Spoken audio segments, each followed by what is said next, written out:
Welcome to Beyond the Headlines. Rivers State is once again at the center of a major constitutional and political test. Less than 24 hours after the Rivers State House of Assembly formally commenced impeachment proceedings against Governor Impeach Fubara and his deputy, reactions have poured in from across the country, raising questions not only about the legality of the process, but also about its implications for governance, for federalism, and also political stability. The Rivers Assembly says it's exercising its constitutional powers under Section 188 of the 1999 Constitution, citing allegations of gross misconduct, financial irregularities, and non-compliance with court judgment. However, the Ijaw National Congress, Nigeria's apex Ijaw socio-cultural organization, has strongly criticized the move.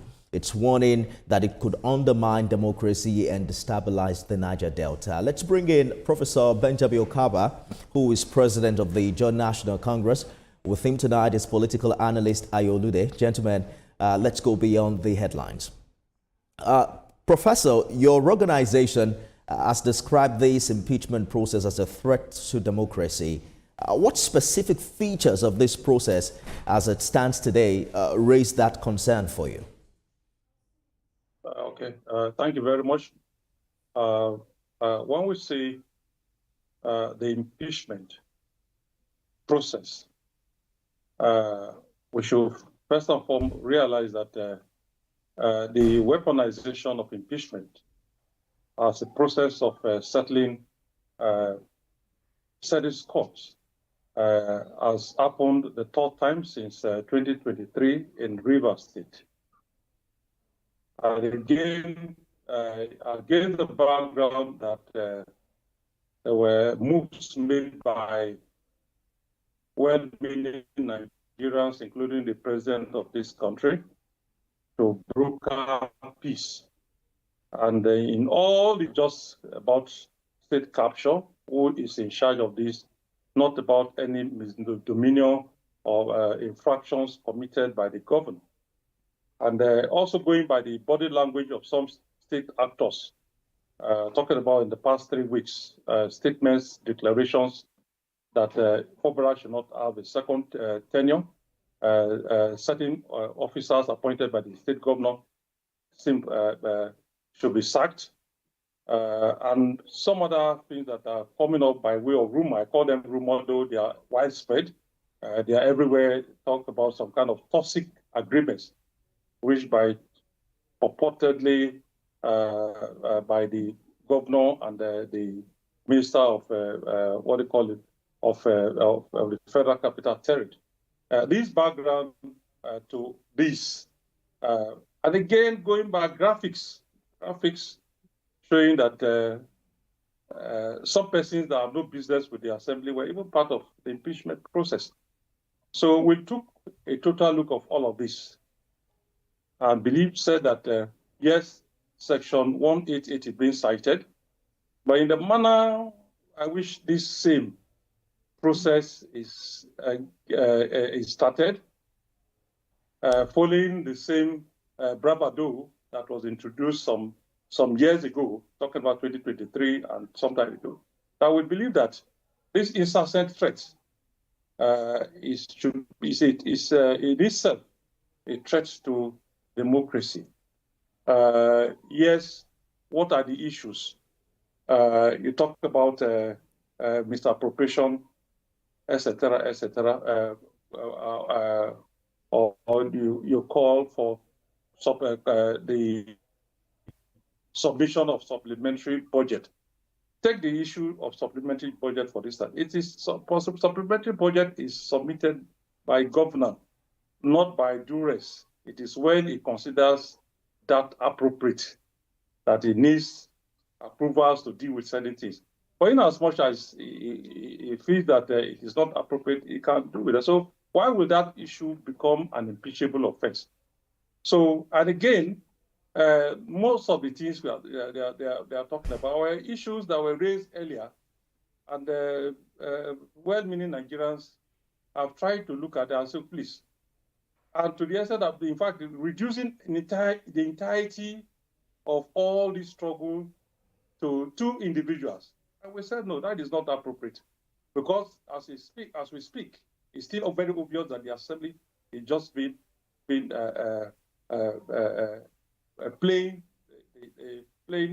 the script of one individual who has told Nigerians countless of times that he owns River State. Prof, we're going to talk about this individual shortly, but there's a sense to which you agree that government in Rivers State sits on a tripod: executive, legislature, and judiciary. And Mr. Governor also requires that political, the kind of political dexterity it requires to work alongside members of the House of Assembly. Do you consider that a responsibility for him? For 3 years now, it's been difficult for him to carry them along. If they are saying, if 26 members of the House don't feel that he's working with them, isn't that something he should pay attention to? I agree with you. You know, totally. Government is a tripod. The executive, the legislature, and the judiciary should work together. And there should also be separation of powers to a large extent. Now, the River State situation is very peculiar. And again, if you have to understand it against the background of how these persons emerged as House of Assembly members, even how the governor emerged as a governor of the state. Somebody wakes up to say that he brought in all, including the governor. So I haven't brought them in through whatever means, right? People in politics, there must be, we must have people supporting one person or the other. Those things are normal issues. Now, but to the extent of saying, because I have frustrated, I have supported the coming in of assembly members, I've done that for also the governor, everything should be according to what I want. And these statements are not hidden. They are everywhere, right? So what I'm trying to say is that the atmosphere for cordial relationship between the legislative arm of government and the executive government is not created. And you even if you go deeper into the complexities of the issue, you know that these assembly members are not even on their own. They are. I don't want to use certain words, but the unfortunate thing is that there is no independence. I told you a scenario where persons, state actors, and the journalists were lured into a situation, and it now turned into an impeachment arena where persons who don't have business with the process were gathered. So that means the gathering in the first place, where the impeachment process was conducted, was in the first place was not at the instance of the legislators. It is being gathered from some outside forces. All right. Those are the things we think should not be accepted. Let me bring Mr. Olude. Anybody who is going into the House of Assembly Prof. should be mature enough. Prof. Should be mature enough to drive his own process, to be able to speak for himself. His duty should be to the persons, the constituents that elected him to power. I hear you, Prof. Not to some other I spoke with the spokesperson for the House of Assembly yesterday. They have a long list of grievances against Mr. Governor. I understand your position, but none of it, included whether or not they are being influenced by a person. But I agree with you, and this way I want Mr. Olude to come in, that in the past 3 years, Rivers State has, been under the shadow of this infighting between Mr. Governor and his benefactor, the FCT minister. When you look at all of this development, critics of the governor arguing that governance has already been disrupted because of his inability to carry everyone along. Critics of the assembly say legislative actions are worsening the disruption. Mr. Olude, who in your view bears the greater responsibility to de-escalate the tension, and why? It should be. We don't need to single out anybody for blame. No, Prof. Right? I'm going to get back to yes. you. I was directing the question to the political affairs analyst, Mr. Olude, who has also joined this conversation. Okay. No problem. Thank you. Mr. Olude, can you hear me? Okay.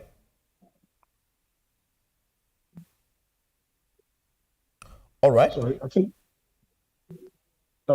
Mr. Lude, I'm asking that given what we've seen in the past years, the fact that Rivers State has bore the burden of these political infightings between two gladiators, who in your view bears the greater responsibility to de-escalate the matter and why?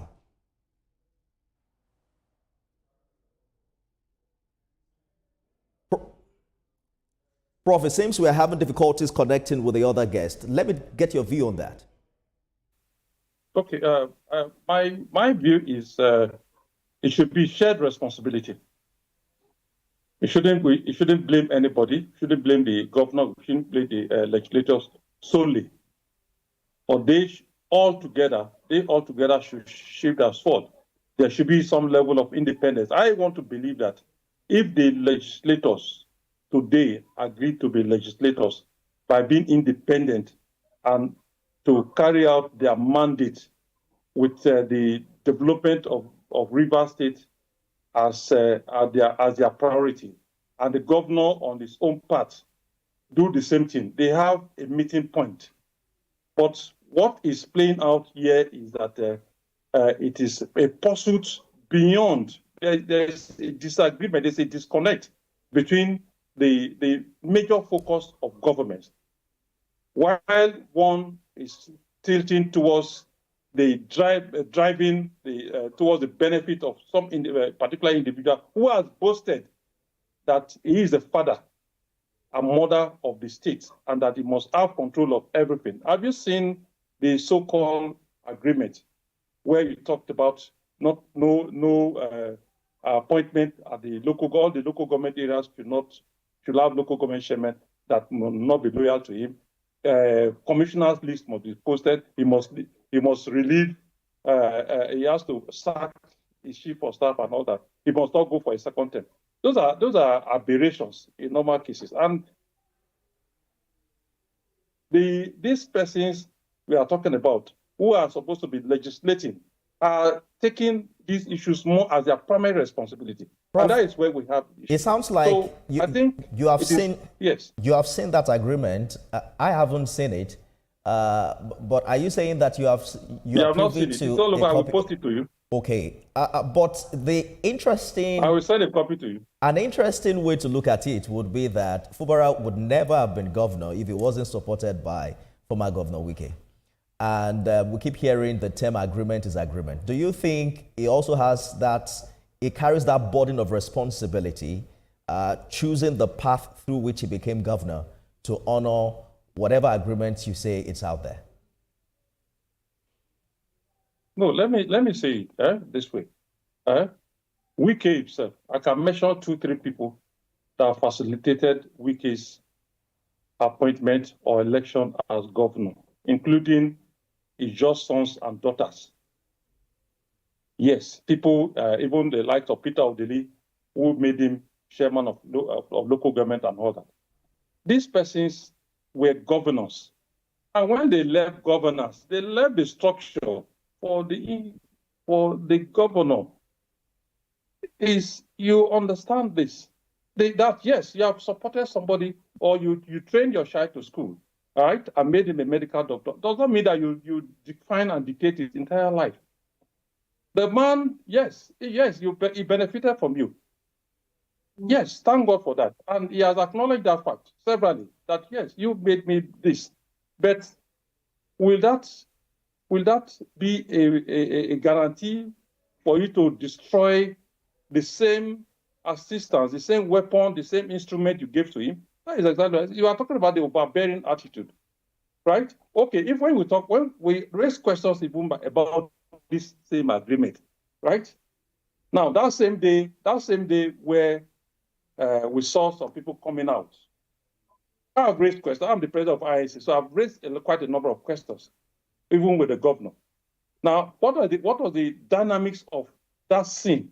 How many persons did you see? You saw just Fubara, you saw PDP, APC chairmen who are factional chairmen on both sides, and you saw assembly members, and you saw and the Wike and came out of a gathering that was said to be a meeting where there are agreement. Who were the persons on the side of Fubara? If you want to have an agreement, discussions and the negotiation to arrive at an agreement, you must come to terms that people will be supported by both sides.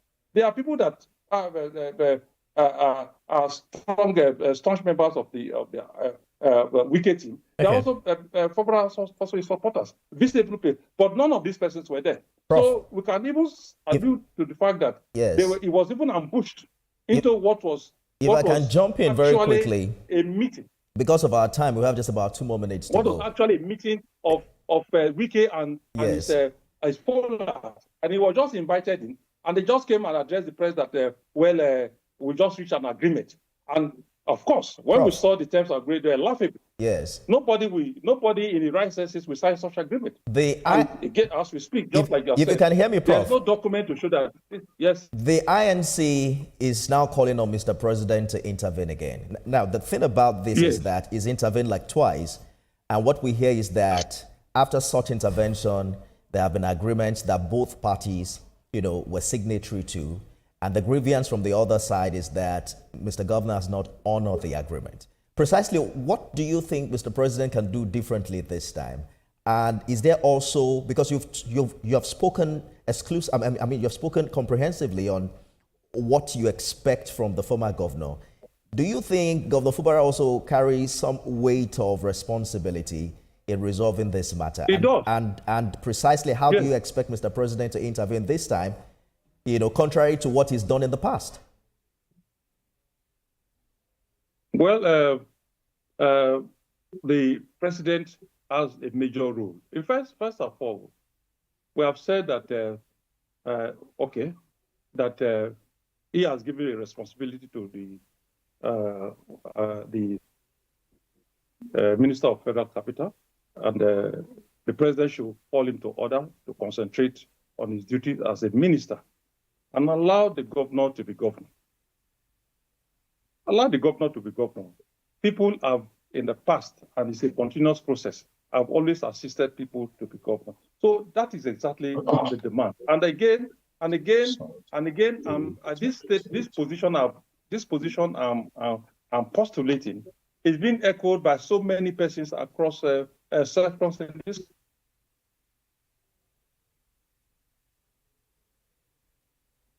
country. The APC Governors Forum recently, many Nigerians have said, because this is about democracy, President, call your minister to order. Let him concentrate on his enormous responsibilities in the Federal Capital Territory. Going around, you must have had a lot of statements going on, right? Even to some these are very provocative. But we have told ourselves that, look, this is not the time for violence. This is the time for constructive engagement. And that is exactly one of the reasons for the press statement I made, that Ijaw people should remain calm, Nigerians should remain calm. This is not an Ijaw matter, so to speak. It's every lover of democracy should be involved. So what I'm saying, the burden of responsibility on Fubara is to provide a level playing ground.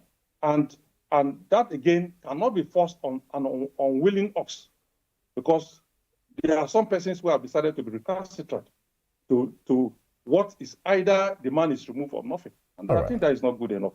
President, Ijaw National Congress, Professor Benjamin Okaba, thank you so much for talking to us on the program this evening. Thank you. God bless you.